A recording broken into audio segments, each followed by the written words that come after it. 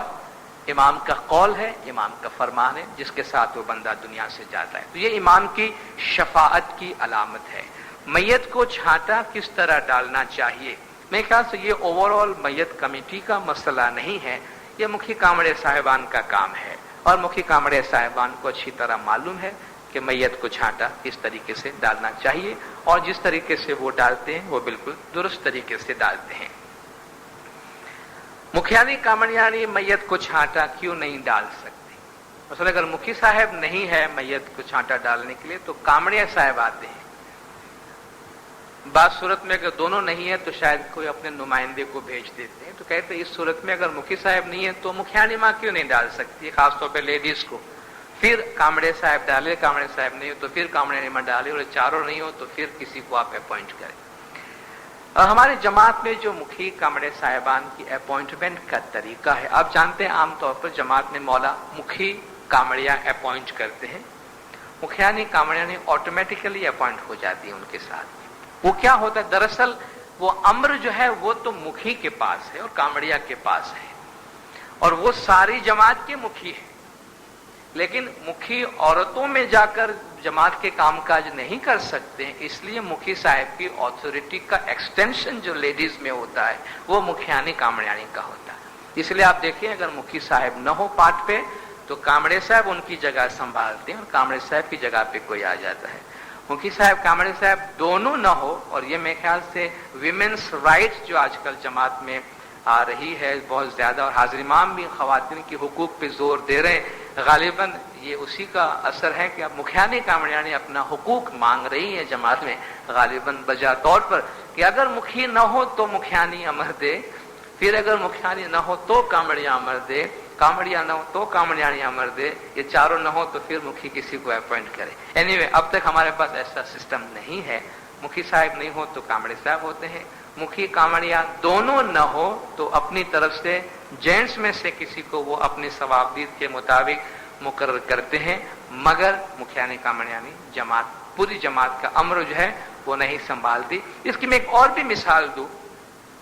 کہ مکھی کامڑیاں عام طور پہ ایک لحاظ سے جماعت کے پیش امام ہوتے ہیں، کیونکہ وہ جماعت کے جو سیریمنیز ہے اس کو ایگزیکیوٹ کرتے ہیں، اور دین اسلام میں مرد جو ہے وہ جب پیش امام بنتا ہے تو ایک جوائنٹ کانگریگیشن کی پیش امامت کر سکتا ہے۔ مرد ایک ایسے کانگریگیشن کی پیش امامت کر سکتا ہے جس میں مرد بھی ہو عورتیں بھی ہوں۔ عورتیں صرف عورتوں کی جماعت کی پیش امامت کر سکتی ہیں، مگر کسی بھی ایسی جماعت کی پیش امامت کوئی عورت نہیں کر سکتی جس میں مرد شامل ہو۔ تو اوور آل جو جماعت کی امامت ہے وہ آفٹر آل میل کے پاس رہتی ہے، اس لیے مولا نے اس کو